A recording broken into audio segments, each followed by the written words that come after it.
H&M investigates Myanmar factories. Now let's refocus on H&M and its investigation of 20 alleged instances of labor abuse at Myanmar garment factories that supply the world's second largest fashion retailer. H&M told Reuters about their own investigation just weeks after top rival Zara owner Inditex said it was phasing out purchases from the Southeast Asian country. A British-based human rights advocacy group tracked 156 cases of alleged worker abuses in Myanmar garment factories from February 2022 to February 2023, up from 56 in the previous year, indicating a deterioration of workers' rights since a military coup in February 2021. Wage reduction and wage theft were the most frequently reported allegations, followed by unfair dismissal, inhumane work rates, and forced overtime, according to a report by non-governmental organization, the Business and Human Rights Resource Center (BHRRC), seen by Reuters.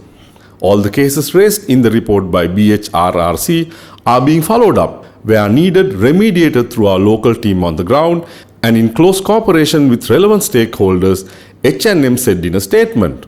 We are deeply concerned by the latest developments in Myanmar and we see increased challenges to conduct our operations according to our standards and requirements, the Swedish retailer said.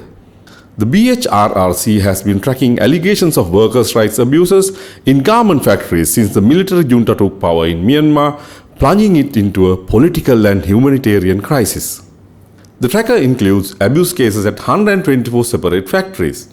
Last month, Zara owner Inditex started the process of stopping purchases from Myanmar, the company told Reuters, as a result of a campaign by global workers' union Industrial to convince companies to divest from the country.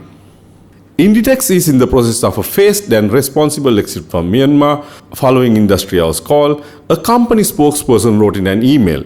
As a result, we continue to reduce the number of active manufacturers in the country.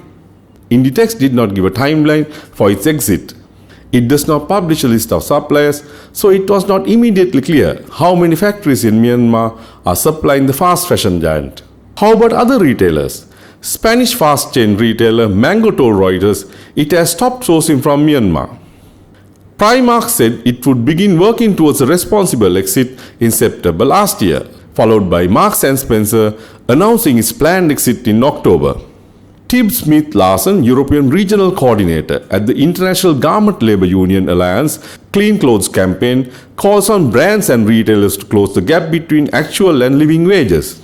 Living wages have been a key theme for Clean Clothes Campaign for years, yet this is one of the areas where progress is hardly made. It remains too easy for brands to evade their responsibility as employers to make sure that their workers are able to live a decent life. There are numerous voluntary initiatives claiming to work on the issue, but the reality is the garment workers can largely be defined as working poor, their purchasing power is extremely low and has barely improved, if not decreased, over the past decade. Voluntary initiatives have not resulted in meaningful improvements for workers. Legislation, binding measures and strong independent labor unions are needed to secure living wages for workers.